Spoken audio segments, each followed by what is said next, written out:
Good morning, everyone. In today's episode, we're going to talk about the approach I take in pruning this carrotwood tree.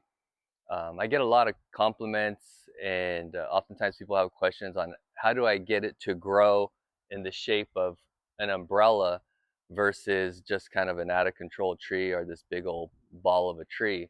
So, again, I want to show you the approach I take in terms of how I prune it to kind of force the tree to grow into this shape here.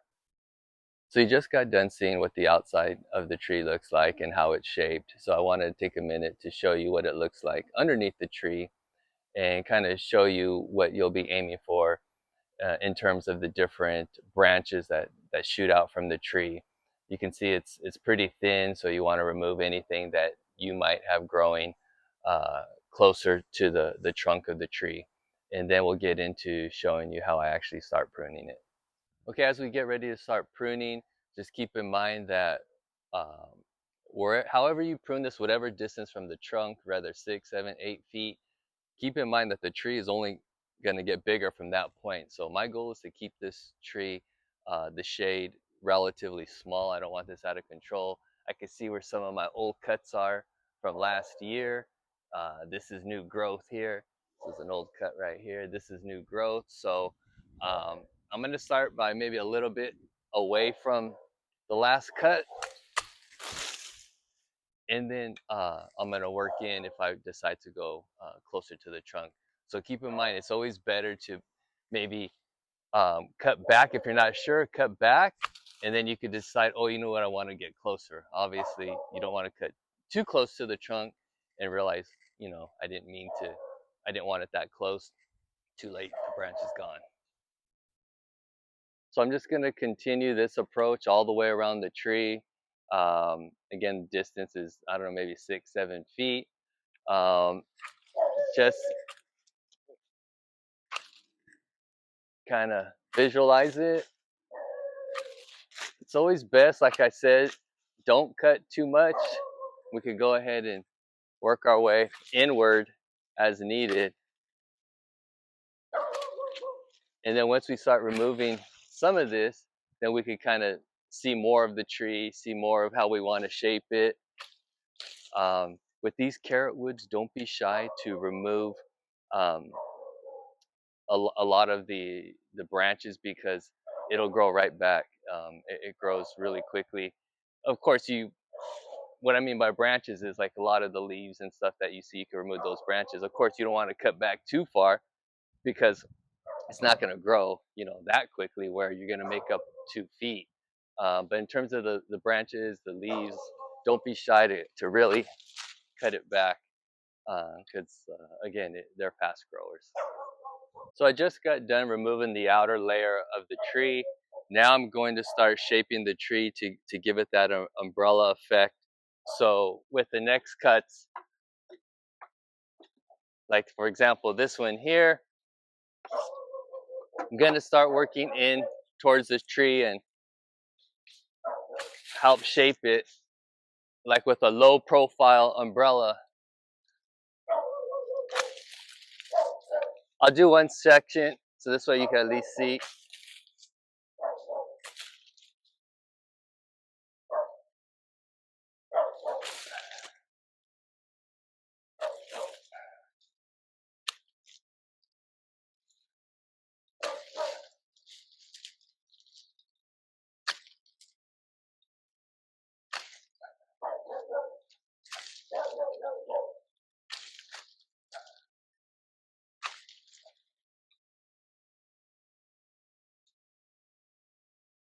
What we'll do is we'll just follow that approach all the way around it. So again, the key is you want to start angling it towards the middle of the tree, and then just like the shape of an umbrella.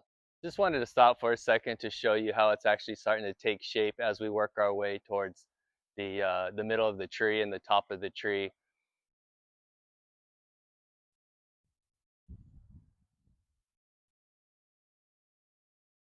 Okay, so now as we get towards the middle, the top, of course, it's helpful if you have a tree trimmer.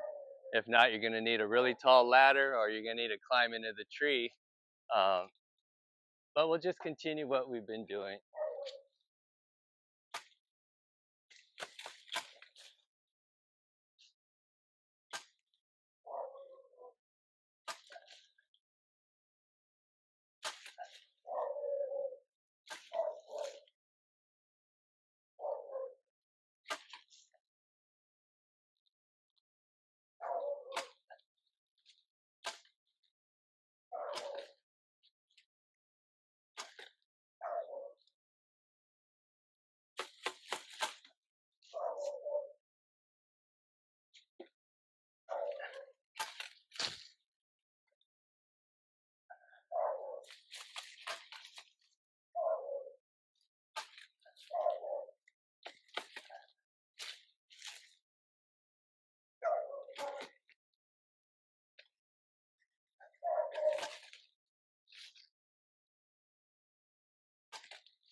Okay, so we're about 80% done now.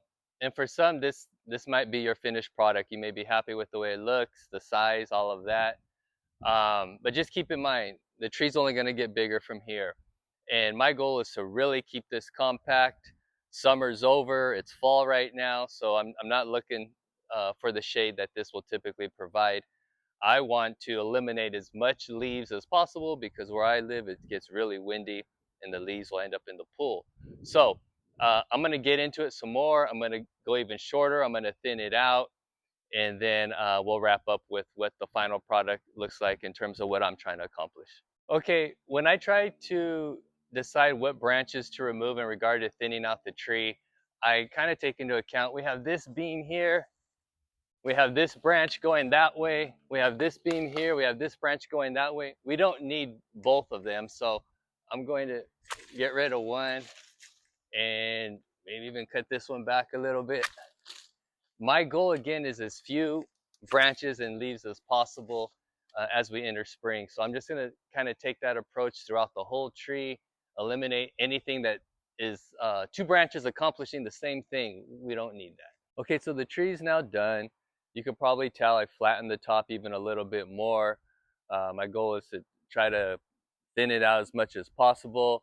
A couple last thoughts is you want to have like single branches, like just shooting out from the tree. This section, as you can see, is responsible for producing the leaves in this area. You don't want a branch from over there crossing over. If you do, cut it. Like I said, you can see the goal is just to kind of have those individual branches shooting out.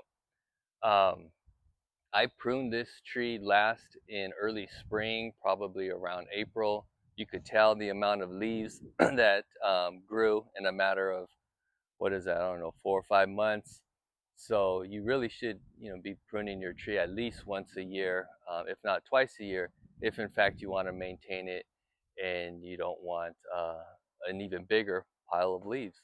So I hope you found this video useful, helpful, maybe something to refer back to when you're pruning your own carrotwood tree.